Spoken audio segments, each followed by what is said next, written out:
देखिए, अन्ना हजारे जी का बयान जो अभी आया है पत्र के मार्फत, और उन्होंने किसी मीडिया को भी बाइट दी है, वो बहुत ही सनसनीखेज है कि जिसका नाम लेकर के, जिनके साथ बैठ करके आंदोलन पे आपने उसी को धोखा दे दिया। और आज सबसे ज्यादा दुखी वो है, उनका पत्र जो है वो सीधे सीधे एक बहुत बड़ा सवाल उठाता है अरविंद केजरीवाल जी पर। तो इसके बाद तो और कुछ कहने को शेष नहीं रह जाता। जब अन्ना हजारे इतने दुखी हैं और उन्होंने लिखा है कि लगातार शराब घोटाले की आ रहे समाचारों से मैं बहुत आहत हूं, तो ऐसी स्थिति में भी ये सवाल उठता है कि क्या अरविंद केजरीवाल अन्ना हजारे की चिंता को अपने चिंतन में लाएंगे, इसका जवाब देंगे? मुझे नहीं लगता है, क्योंकि स्वराज की बात करके अब ये अपराध राज में पहुंच गए हैं, स्वराज की बात करके शराब राज पे पहुंच गए हैं। अन्ना हजारे साहब की चिट्ठी भी हमारे इस लाइन की पूर्ति करती है कि कहां स्वराज की बात करने वाले आज शराब राज की चर्चा पे, अपराध राज के लिए आरोपी हैं। और ऐसे में मुख्य प्रश्न का जवाब देने की बजाय अरविंद केजरीवाल लगातार मुद्दे को डाइवर्ट करने में लगे हैं। इसको हम लोग क्रिमिनल माइंड बोलते हैं, जो भी देश में इसको एक आपराधिक मस्तिष्क की उपज माना जाता है।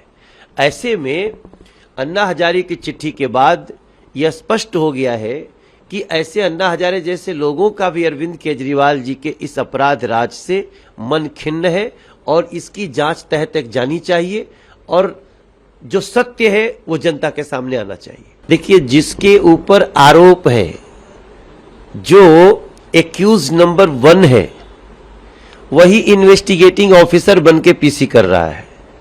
हैरानी है हमको कि जिसकी जांच हो रही है वो ही हर 1 घंटे बाद, 2 घंटे बाद, 1 दिन बाद, 2 दिन बाद वो एक नए इशू को लेकर के आ जाते हैं। इन्वेस्टिगेटिंग ऑफिसर है ना इस केस का, एजेंसी है ना, सीबीआई है ना, वो बताएगी क्या मिला क्या नहीं मिला। इतनी हड़बड़ाहट, इतनी बौखलाहट मनीष सिसोदिया जी को क्यों है?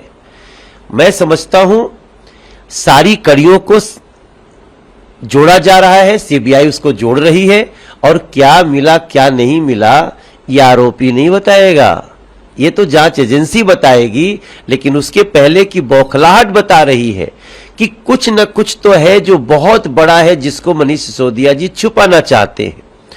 अभी दिल्ली में पंखा गिरने से एक बच्ची हॉस्पिटल में है, जीवन मौत से जूझ रही है, उसकी एक भी बात इन लोगों ने अपने विधानसभा में नहीं की।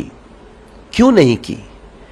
आप शिक्षा व्यवस्था की बात करते हुए शराब घोटाले के मुद्दे को डाइवर्ट करना चाहते हैं, लेकिन वहीं जब आपकी कड़ी कुंडी की छत गिर करके एक बच्ची उसकी जान पे बन आती है, आप उसकी चर्चा भी नहीं करते हो। आज दिल्ली के अभिभावकों की क्या स्थिति होगी? तो मेरा मानना है कि अभी तो शराब घोटाले की जांच चली रही है, तब तक शिक्षा घोटाले में भी जांच की शुरुआत होने जा रही है। हमने उसका कंप्लेन किया है। 5 लाख का कमरा 33 लाख में बनने की रिपोर्ट आ गई है, और छत कैसी है? कड़ी कुंडी की। होता क्या है? पंखे गिरते हैं, ये इनके चरित्र भी गिर रहे हैं, बच्चों के सर पे पंखे भी गिर रहे हैं। ये लगातार देखिए दिल्ली में जो हो रहा है, अब मैं नहीं, दिल्ली की जनता जवाब चाहती है, और अरविंद केजरीवाल, मनीष सिसोदिया जी को जवाब देना ही पड़ेगा।